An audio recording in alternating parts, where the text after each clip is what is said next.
Hello, we're back. Another night of Sunday Night Soccer. I'm Jay here with my man Mike D, fresh off a tournament all weekend. He's been a busy man, but we're glad he could make it. And our backroom staff, our man Eric is back there keeping an eye on us, keeping track of all the mistakes we're about to make. So, Mike D, how you been, my man? Dude, we had a showcase in Chicago and Shamit or Shamsburg. I don't know. Eric will probably fix it at the end. But it was good. It was a preseason game. My team's only played 2 games together, so it's a new team.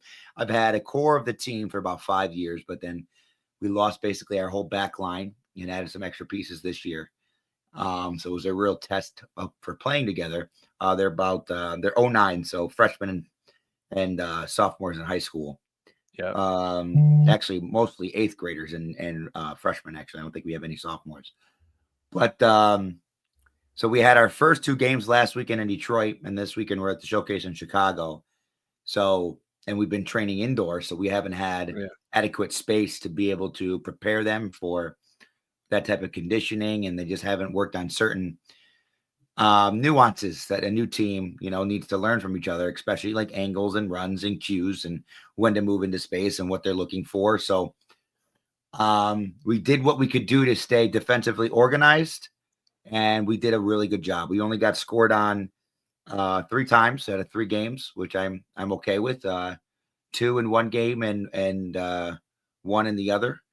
Our back line is brand new, so that was my biggest concern. And so the biggest thing that I tried to make adjustments for was just making sure that our midfield press was organized and looking to counter as much. So holding each other accountable for, being organized in the midfield and the defensive line and then the attack. And then how can we quickly transition to create off a counter? So the playing style is different from what they played last year because we were like 70% possession. Now we're okay without the ball the way that everything's set up because we don't have center backs that are as technically savvy as they were last year, but they're destroyers. You know what I mean? Like they're big guys that are physical and they can break any kind of attack down. So I almost like that with my coaching style because I'm very much go, go, go, go, go. So no, I'm super proud. So that's Michigan Power Football Academy 09 gold. And they're farther along the learning curve than I anticipated. And then we had some players in the midfield that are fantastic, won the ball. And Eric was there. He actually came out and saw it. We're going to be doing a tournament with the Soccer Rebellion. So he wanted to get some feels and always supports me in my coaching career anyway. But how it goes, man. You learn a lot. Coaching a tournament, Jay, you can contest to this. It's different. Oh, listen to this, dude. So my game's yesterday, 9 a.m. And then my next game was 9 p.m. Oh, tremendous. Yeah. Thank you, U.S. Soccer. We're going to get to that. We're going to get to that in a minute. Yeah. Tremendous. Oh, my God. I mean. That sounds like a great idea. Dude. And then how about did your game today? The only thing would make it better is if your game on Sunday was at 8 a.m. today then.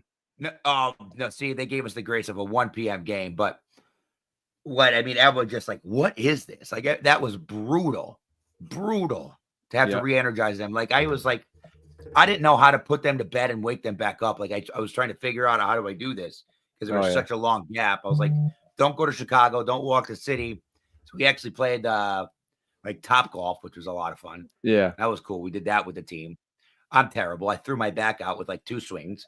There you go. And then I watched my St. John's team lose and March Madness, which just pissed me off. Like that just puts me in a bad mood. So I don't know. Well, it was a good weekend. My teams did great. So my teams lifted my spirits. What about your weekend, Jay? Tell me about your weekend. I was good. I worked on this a little bit, watched some March Madness. We're going to talk about March Madness just a little bit tonight. Street soccer got off to a good start. The soccer neighborhood. Real quick shout out to Scott. Yeah, that's awesome. I saw that. We had like 35 kids show up. We had a bunch of parents show up, so it was well supported. That was awesome. So that was a good bright spot in the weekend. Very cool, man. So yeah, let's get into it here real quick with the show. We got a lot to talk about. Panama beat the U.S. men's national team 1-0, and moments before we came on the air just now, the U.S. just lost 2-1 in the 3rd place game to Canada. And I don't know about you, but I'm already getting the text rolling in from some of my friends here about that result. The NWSL season started. USL officially voted on for promotion relegation. A couple weeks ago, they made that big announcement that sent some shockwaves around the world of soccer. But this past week, they officially voted on it. So it is still, they have their sights set on that here in about 2 years or so. We are currently in the middle of an international window, which will explain what that is. Club Leon was removed from the Club World Cup for some administrative issues. We'll get our backroom on that, hopefully, as exactly what they did. But they have been removed. And one interesting thing, Mike D, they have not announced yet who will take their spot. So that will be interesting to see who gets to fill in their spot as they've been removed. And do you feel that, Mike D? The madness is upon us. The madness is upon us. March Madness. All right. So moving right along. We're going to fly through these. I'm not even going to let you touch these because we're in the middle of an international window. Nothing has happened. Liverpool's still good. Serie A still exists. Their team's still playing in Spain in a league called La Liga. Bundesliga is still going strong. Now, I will let you get to the MLS because one of the other issues we deal with soccer here in the U.S. is that MLS is still going on despite there being an international window. So you can go through the standings there real quick because we just wrapped up some matches for the most of the weekend here with the East and the West within MLS. So here's the one thing that I do want to touch on with this. So Philly's in first place in the East, and then we have Vancouver in the West in first place with 12 points. The interesting thing to me, no surprise with Charlotte, no surprise with Inter Miami, Nashville. I don't know much about Nashville. Chicago is interesting. Berhalter is now over in Chicago. And for the longest time, I don't know, the past like 3 years, Chicago's been horrific. Yeah. And he seems to be turning things around. So there's a storyline here with Chicago. You have over Charlotte, Charlotte, second place. And you said last year they had a great culture. You were really surprised by that. They do have a great culture. Yep.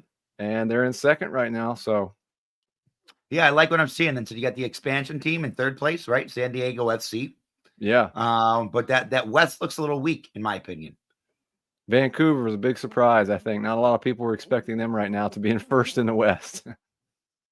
Yeah, I mean, that's my problem with the MLS. I couldn't tell you who was going to place where. What makes Vancouver good? What makes Philadelphia good? I have no idea. Like, I know they got Sullivan over there. I know we all know about Inter Miami, but this is what this is the journey that we're going to go on together. Everyone that's watching, we're going to figure out how to become fans of this MLS league and what's going on. Because as we all know, USL just make their announcement that they're officially going to be doing the relegation. Promotion relegation. Yep. And so I mean, everyone's saying on social that it's, this is what America needs. But, when I say everyone on social, I mean the 800 USL fans that are really excited about it. So it will be interesting. The thing is, it will be interesting. To me, the best thing with promotion relegation still, if USL and MLS could come together, bar none, it's the best for both leagues. But yeah, I would agree. They won't because of money. And then for whatever reason, I would feel like you'd make more money if you actually came together. Yeah. Yeah, I agree. And have USL integrate underneath MLS. Yes. And go from there. No problem. That'd be great. Yes, I agree. And while we're at it here, before I forget, send in your comments. I know we weren't able to be live last weekend, but a lot of stuff going on right now. As we said, the U.S. men's national team just lost to Canada in the CONCACAF Nations League. If you're unaware of what that is, we won the last two Nations League tournaments. Yeah. And we just lost in the third place game. We ended up fourth after losing a very dismal game the other night to Panama. So send in those comments. A lot to talk about tonight, especially on the front of the U.S. men's national team. So moving along, you know what that is, Mike D? That's an international window. Yeah.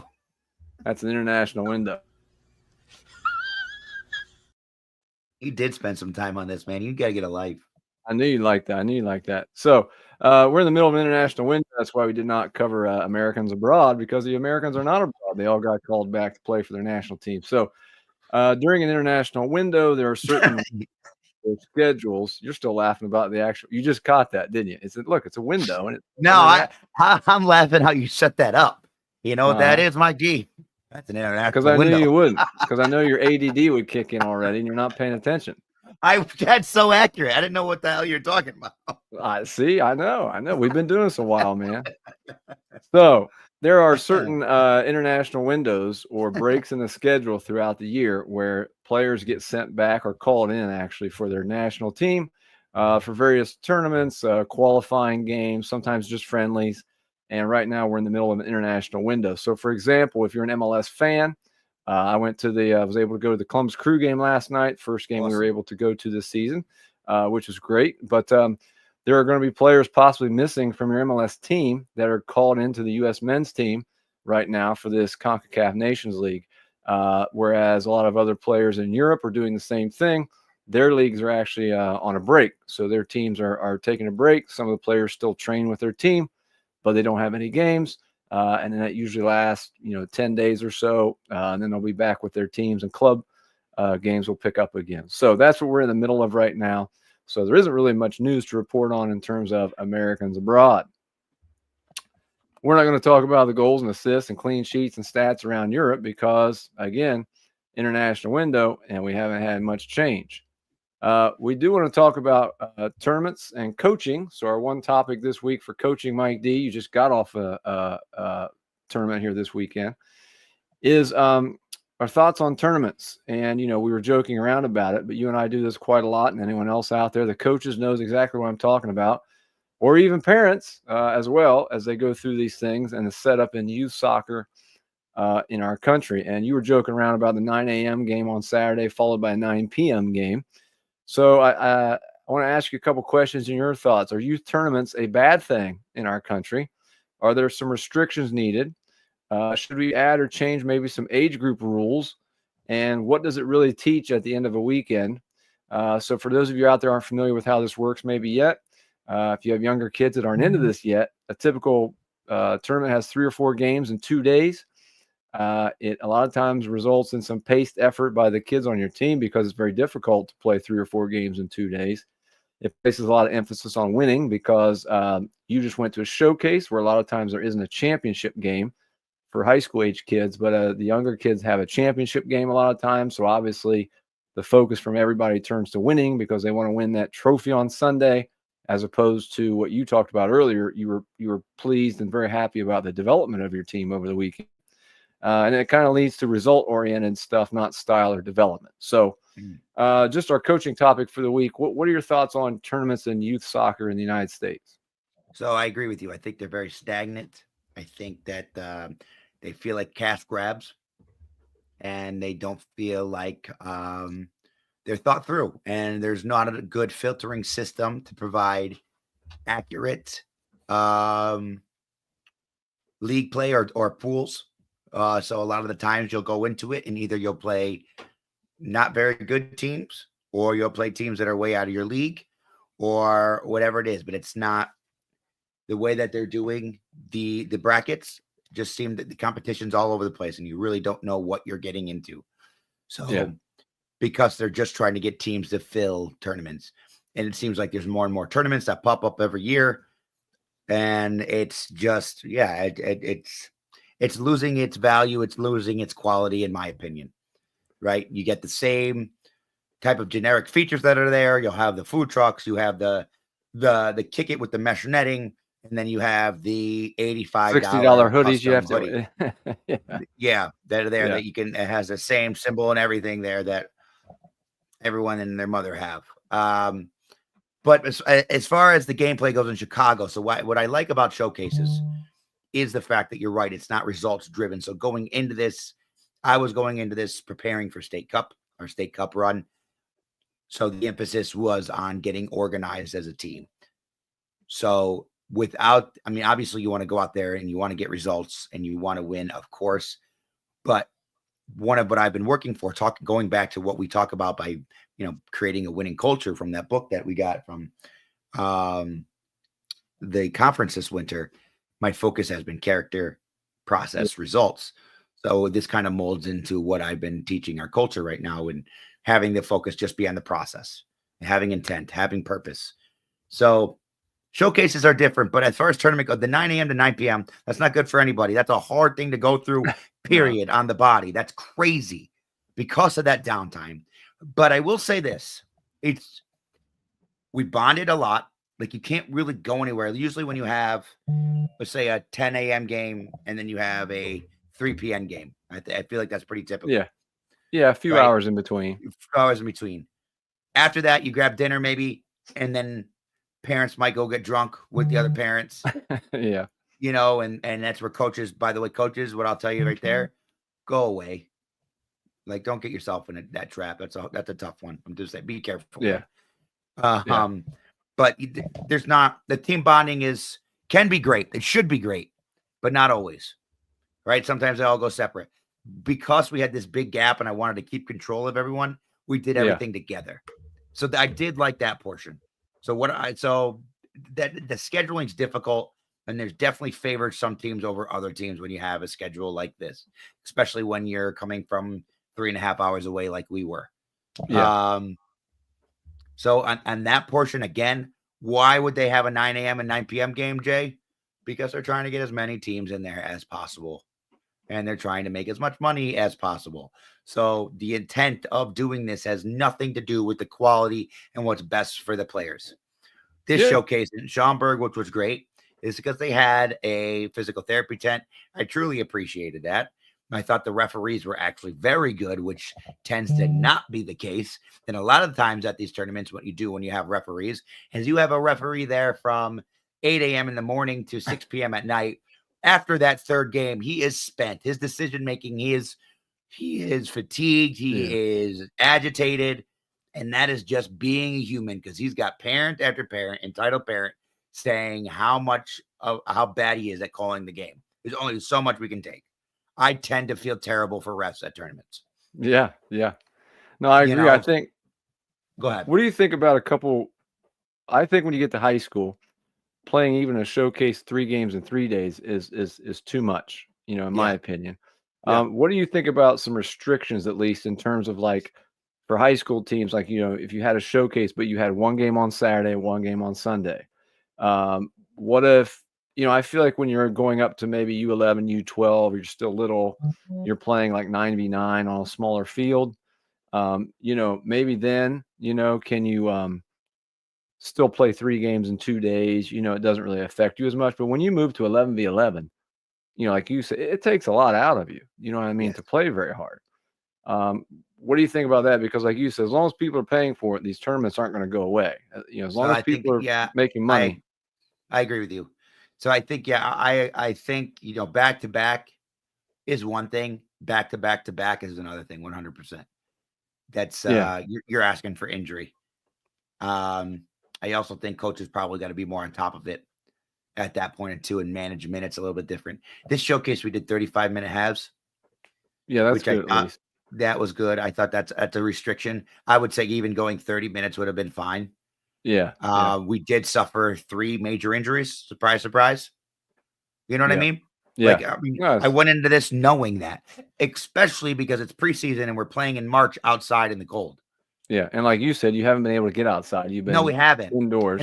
And that's one of the things I got pissed off myself, is that I thought we were going to play in the dome, which is an 11v11 field, 120 by 70, so like an actual full. And the fields that we played on, another thing about this, which was nice, they were somewhat condensed. It was probably 100 yards in length.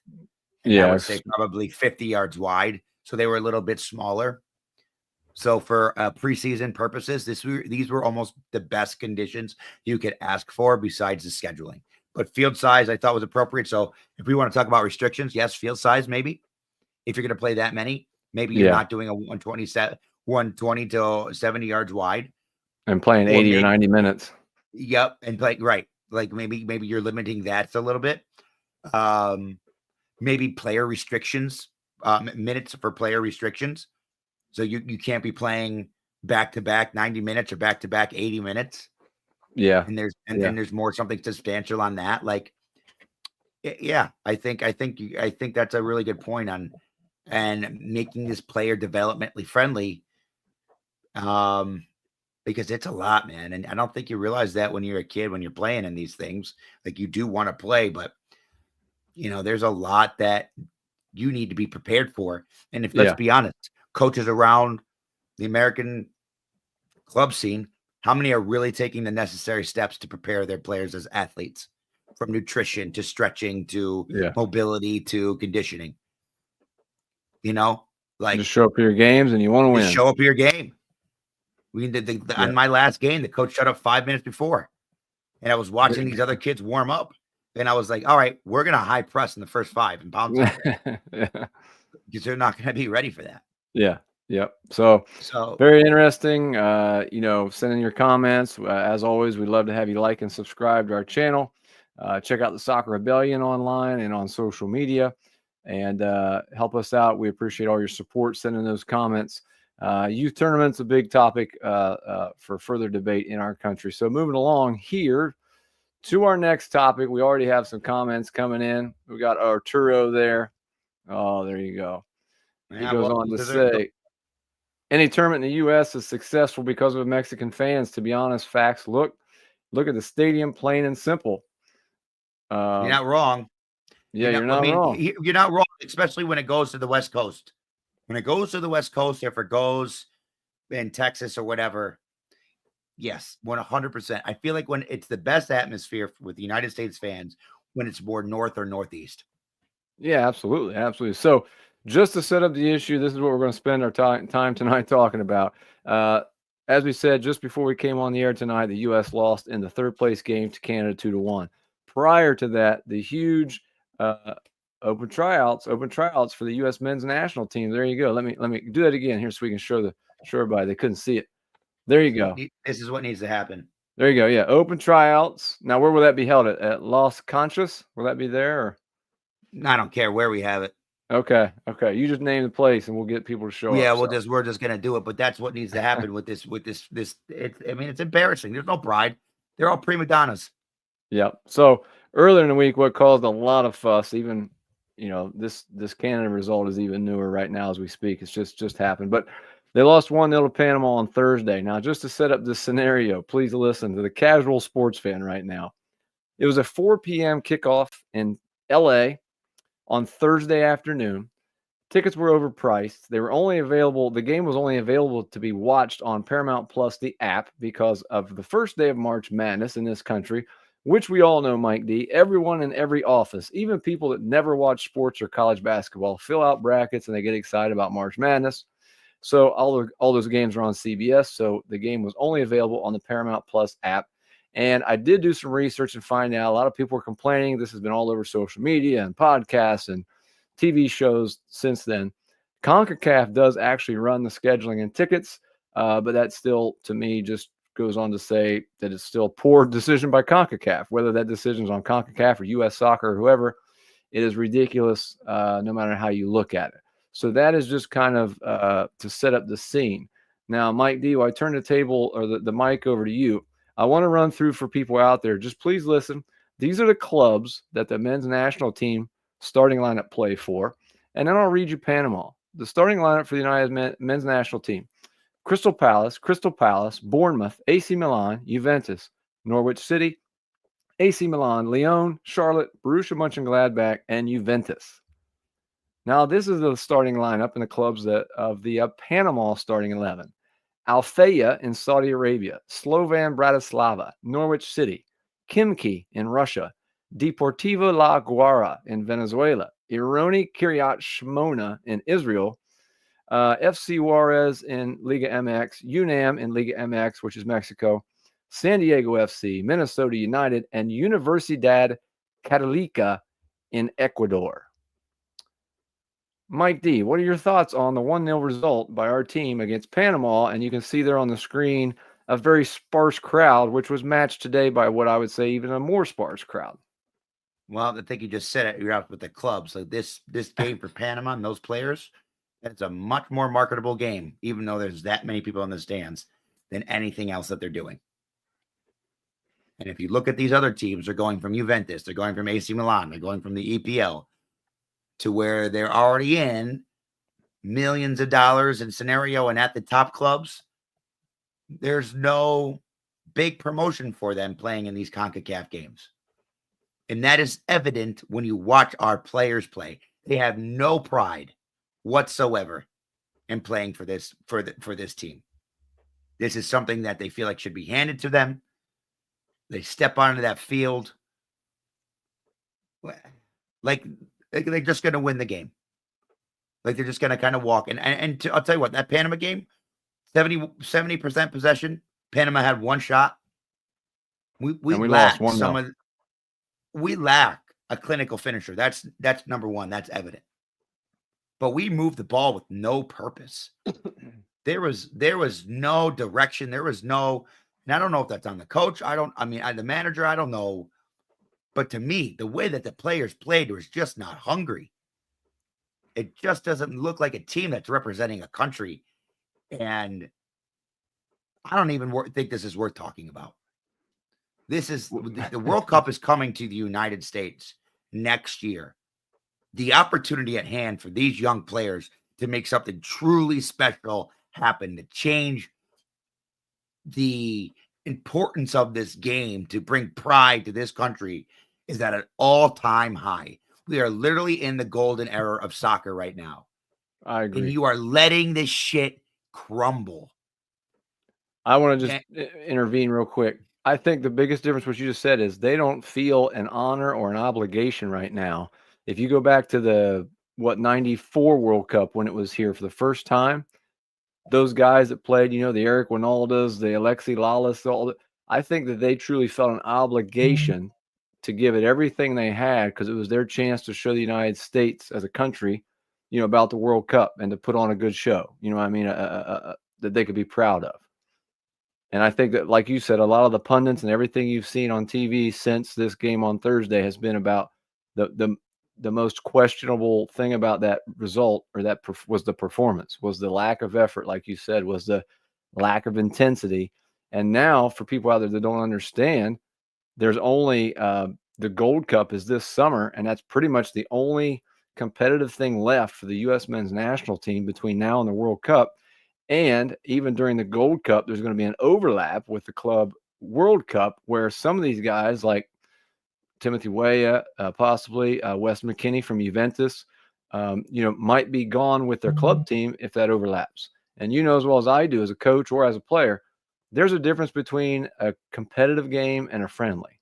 Mm-hmm. And you only get to learn those experiences a little bit of what you're made of the team in a competitive game. You know what I'm saying? So my point is, they don't have very many opportunities left, even though it sounds like it's, a year and a half away or whatever, between now and then, to be in a competitive environment to see what is going to work and not work. Yeah. Yeah, man, I don't know. And then I'm also hearing Landon Donovan just came out and said that he thinks that Stefan should be playing in goal. That Turner's not getting any minutes, and Stefan is getting more minutes. And so obviously he's going to come in a little rusty. And I do think that goal that Panama had, Turner should have saved. So his positioning was a little off, yeah. But needless to say, man, effort's the story here. Let's go back to the drawing board. We have a bunch of prima donnas that don't give a shit. Like, give it to some players like you're talking that are playing for Panama. They're gonna They're just gonna want it. Like, that's what we want. Like that, we want grit. We want players out there that are gonna fight for this. That shows some pride in what this means and have some emotion and passion into this. Like you and I have talked about, it looks like we're not like a. I mean, for me as a soccer head, someone that loves this game, like, yeah, Well, you and I have talked about this on here before. That get off the field, like, get out of here.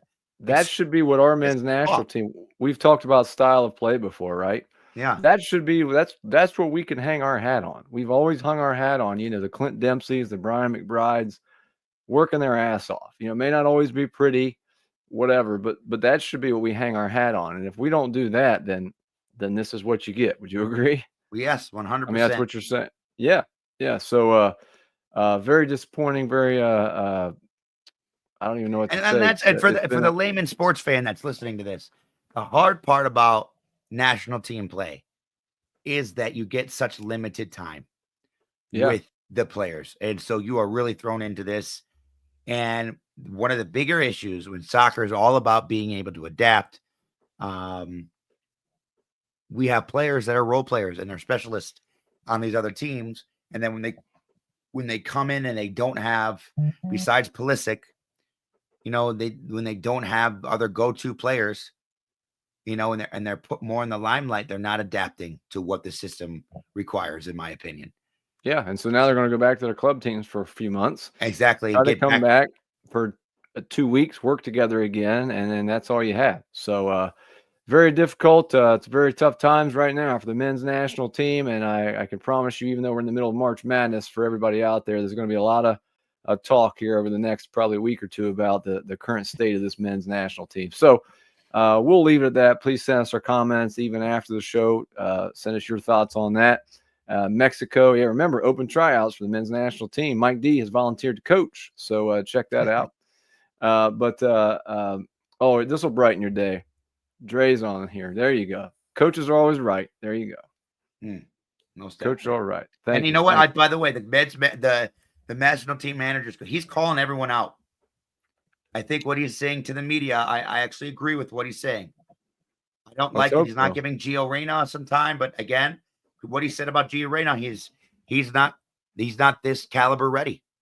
And Gio Reyna has been known to be a problem in the locker room. So I mean, you know how talented he is, but even if he's not getting minutes at Dortmund anymore. Yeah, yep.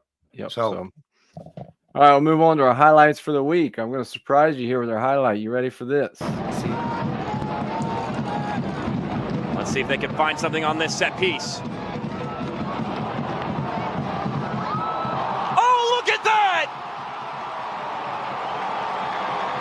Listen to the crowd. So that was a bicycle kick for the Oakland Roots. Shout out to them, which actually, I mean, I knew you know, who doesn't like a bicycle kick, but that sets up our next topic. The team of the week, not too short. I know that's the first thing you saw, but the team of the week was actually the Oakland Roots. We want to give a shout out to the Oakland Roots because if anyone out there has heard over the last year or so, the Oakland A's have vacated Oakland, much to their dismay. The people in Oakland, that is. They left. They're now going to be headed to Las Vegas, apparently. But they left the stadium, the Oakland Coliseum there. So why is that important? Well, the Oakland Roots took over that stadium. That's become their home stadium now. So they have a large venue to play in. The Oakland Roots are in the USL Championship. And that was their home opener last night, which they had 26,000 people. Let's go. In attendance. That's the second largest attendance in a USL Championship game in history. Now, unfortunately, they lost 2-1, but they also scored a bicycle goal, as you just saw there in our highlights. So shout out to them, coached by Gavin Glinton, because I just thought it was great to see them in a city, you know, that where your team leaves, your baseball team leaves, just uproots, moves on, no pun intended, but they uproot and they leave the city. The soccer team has found a new stadium there. They did have Too Short perform at halftime there, an Oakland legend. So that was pretty cool. But I just want to give them a shout out after some tough times with a huge attendance record. And so shout out to the Oakland Roots. Keep up the good work there in the USL. Yeah, big shout out to Charlie Brand. That's their apparel sponsor. Yeah. And the Soccer Rebellion's worked pretty closely with Charlie Brand for a long time now. So that's awesome. This is a big deal. That was great. So and Oakland Roots, if you don't know who they are, check them out online. Check out their kits. They have some of the best kits you'll see in soccer. They're great. So our Spanish word of the week, international window. Why not? Ventana Internacional. That's my attempt. Ventana Internacional. Ventana Internacional. So that is if we sounded ridiculous, please let us know. Please tell us. I'm sure someone out there will tell us. We're trying. So with that, it is a time for our favorite part of the show as we wrap up this week at Roll Race. And we bring in our backroom staff guy. There he is, none other than Eric. Glad to have you back, buddy. Hey, thank you. Jay, first of all, you announce club names so beautifully and perfect. And then you get to the Spanish word and you act like you can't say it. So I feel like you're acting that. I feel like you're trying to play a bit there because you hit all the club names so beautifully. I'm not sure about my Spanish, though. I just know the names of soccer teams. Second of all, I want to give a shout out. Michael's glasses look amazing. Thank you. Yeah, he's got the top gun vibe. Notice it. You didn't notice it, so now I'm going to give him the call out that he's been waiting for. Thank you. I put him on my face. I'm just used to his shenanigans. I will try out for the U.S. men's national team as an enforcer. Put me in when you need to take the guy down. Everything else I won't be good at, but I will throw a shoulder. Open tryouts. I do also. I was, as Michael was saying, I was at the tournament. I want to give a big shout out to his team. That team played with so much heart at that 9:30 p.m. game. You saw those kids want it. You saw those kids go hard the whole time, even though you can tell they were exhausted and out of it. So that was really, really awesome to see. It was in Schaumburg, Illinois, which is 29.7 miles northwest of Chicago. Okay. So there was that. You did ask about Club Leon. Club Leon has been removed due to the fact that they are owned by Grupa Pachuca, and that means that they own 2 clubs that would have been in there, and FIFA rules Article 10, so you cannot be ownership of 2 different clubs. Please, no! No! No! That's what they said, and they're fighting it. They are appealing. Oh, So okay. they're probably not going to win, though, because I think that was their appeal. For the American sports U.S. men's national team, I am very concerned. You guys were saying a lot about the players, but my other side is it doesn't seem America really cares too much about it right now. Yes. To have these games scheduled during March Madness, you got to kind of understand a little bit like, hey, maybe that's not the matchup we want to go against. We're not going to beat that. And also, I've been watching a lot of March Madness, and I've seen several LA Olympics commercials, and I haven't seen a single thing about the World Cup, which is next year. Yeah. So, we're saying, hey, these players got to show a little love and a little heart. Maybe America's not showing them the love back. So I think it's going both ways. In the U.S.-Canada game, U.S. possessed the ball 60 to 40%. No purpose. They had 449 passes to 300 passes against Canada, but Canada outshot them and had shots on goals easily 8 to 5 shots, 4 to 2 on goal. So Purpose. What was America passing the ball for? Purpose. Those are my questions there. Youth tournaments, I have questions for you guys because you guys were bringing this up. Okay. Bring it. Does it need to actually teach? Do you need everything to actually be a teaching moment? And why is it wrong for them to learn how to want to win? No, I don't think there's anything wrong with want to. In fact, you want them to want to ring. Why doesn't it's development? So if you're not learning something from playing the game, if you're not going through something, then you're never gonna grow. You're not taking the right approach to the game. So if you're not taking each game as a lesson, you're not taking each moment as a lesson, especially with soccer when it's such an independently thinking game, then you're not approaching it right because you need to be able to adapt to so many different scenarios. So if you're not, go ahead, Jay. No, I understand what you're saying about the teachable moments. I think what my concern mainly is not that has to happen all the time, but instead I think the physical demands are just too much. Once you move to 11v11, for example, even in college teams don't play more than one game. Sometimes for travel purposes, they might play one game on a Saturday and one game on a Sunday. And that's at the college level, with 20-year-old, people. So it's just a lot of stress physically on you that you can't really give it your all and play with the passion that you need to play at the 11v11 level. That's my main concern. Yeah. Okay.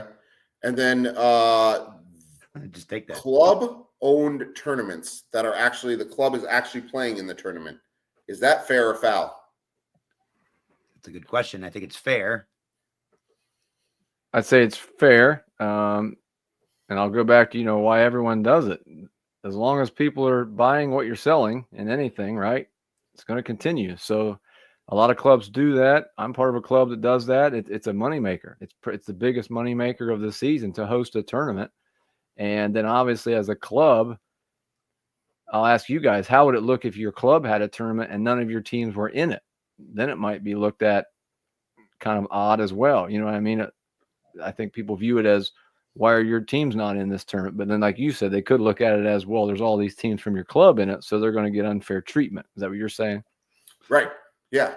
Yeah. So if your club is hosting the tournament, maybe you should be your club should not be in the tournament then. Yeah.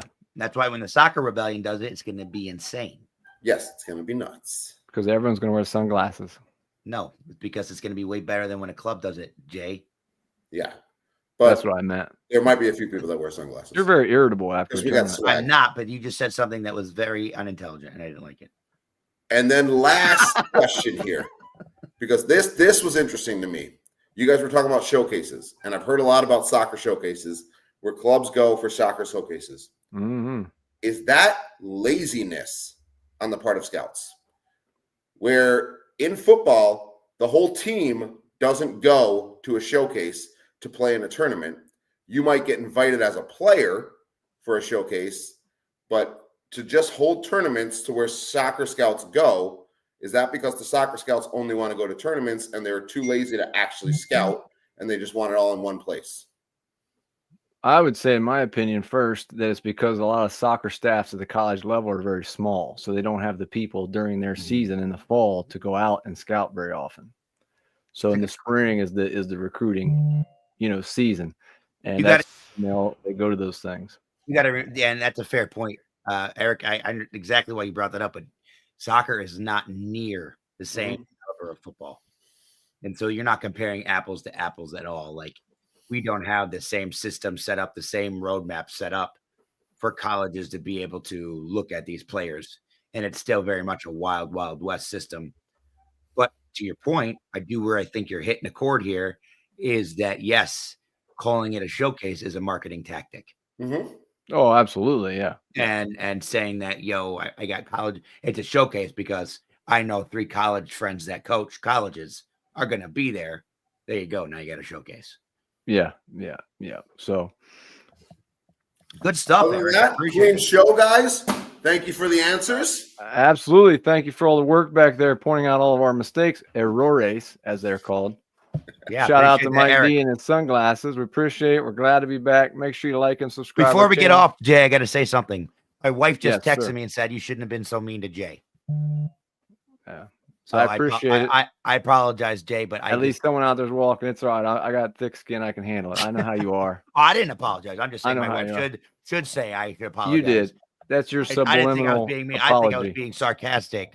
That's just And how I'm you sorry are. if it hurt your feelings, but it wasn't supposed to hurt your feelings. Personally, I'm Jay, good. I think I'm this good. is the top 10 you've looked in any podcast that we've done. Well, we've only done 10, so there you go. Yeah, well, you're I in there. appreciate it. Anyways, hey, make sure you like and subscribe. Check out the Soccer Rebellion online, social media, all the great stuff they're doing. Check out the Soccer Neighborhood. Have a great week. Until next time, peace out.